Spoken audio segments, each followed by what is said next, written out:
Hi friends, welcome to Aathira smart kitchen. இன்றைக்கி நம்ம கிச்சனில் என்ன ரெசிபி பார்க்க போகிறோன்னா, சூப்பரான ஒரு சைட் டிஷ் சப்பாத்தி பூரிக்கு எல்லாம் சன்னா மசாலா எப்படி செய்கிறதுன்னு பார்க்கலாம் வாங்க. ஃபஸ்ட்டு நம்ம இங்கே குக்கரில் தண்ணி சேர்த்துக்கலாம். நம்ம பருப்பு எந்த அளவுக்கு எடுக்கிறோமோ அதில் டபுள் மடங்கு நீங்கள் தண்ணி சேர்த்துக்கோங்க. கொஞ்சமாக 1/4 டீஸ்பூன் அளவுக்கு மஞ்சள் தூள் சேர்த்துக்கோங்க. இப்போ நான் நைட்டே ஊற வச்ச சன்னாவை இதில் சேர்த்துக்கிறேங்க. நான் காலையில் டிஃபனுக்காக செய்கிறேன், அதுக்காக நைட்டை ஊற வச்சுக்கலாம். நீங்கள் நைட் டின்னருக்கு செய்கிறதா இருந்தால் காலையில் ஊற வச்சிங்கனாலே போதும். தேவையான அளவுக்கு உப்பு சேர்த்துட்டு குக்கரை மூடி ஒரு 5 விசில் விட்டு எடுத்துக்கோங்க.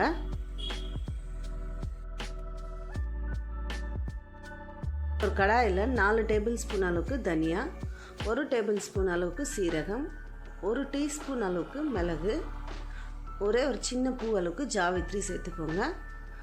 4லேருந்து 5 கிராம்பு, 1/2 டேபிள் ஸ்பூன் அளவுக்கு சோம்பு சேர்த்துக்கோங்க. ஒரு 4லேருந்து 5 ஏலக்காய், பட்டை ஒரு 2 துண்டு அளவுக்கு சேர்த்துக்கோங்க. சேர்த்துட்டு அடுப்பை நீங்கள் ஸ்லோ ஃப்ளேமில் விட்டு நல்லா இது வாசனை வர வரைக்கும் வறுத்து எடுத்துக்கலாம்.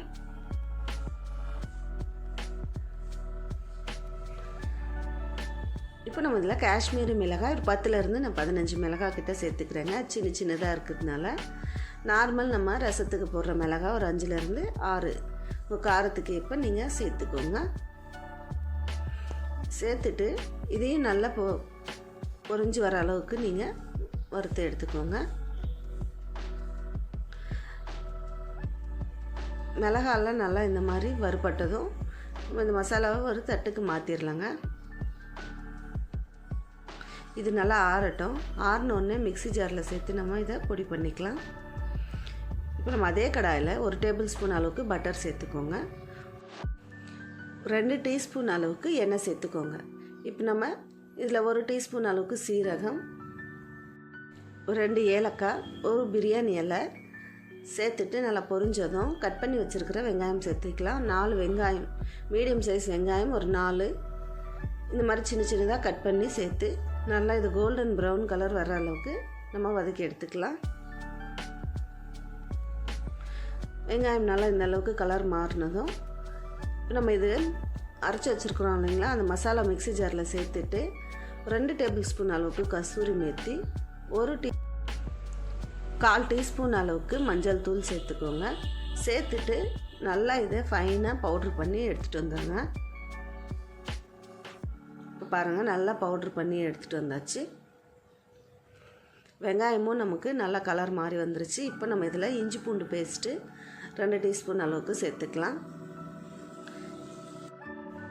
சேர்த்துட்டு நல்லா பச்சை வாசனை போகிற அளவுக்கு இதை நல்லா வதக்கி விட்டுக்கோங்க. இப்போ நம்ம அரைச்சி வச்சுருக்குறோம் இல்லைங்களா, அந்த பவுட்ரு இப்போ நம்ம சேர்த்துக்கலாங்க. நான் 2 டேபிள் ஸ்பூன் அளவுக்கு எடுத்து சேர்த்துருக்குறேன். நீங்கள் மொத்தமாக சேர்க்க வேணாம், நீங்கள் அதை சிக்கன் செய்யும்போதும் யூஸ் பண்ணிக்கலாங்க. அந்த பவுட்ரு ரொம்ப டேஸ்ட்டாக இருக்கும் சிக்கனுக்கு.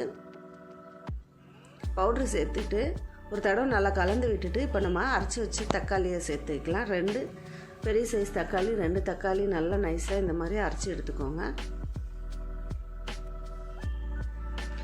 சேர்த்துட்டு நல்லா இது எண்ணெய் பிரிஞ்சு வர அளவுக்கு வதக்கி விட்டுக்கோங்க.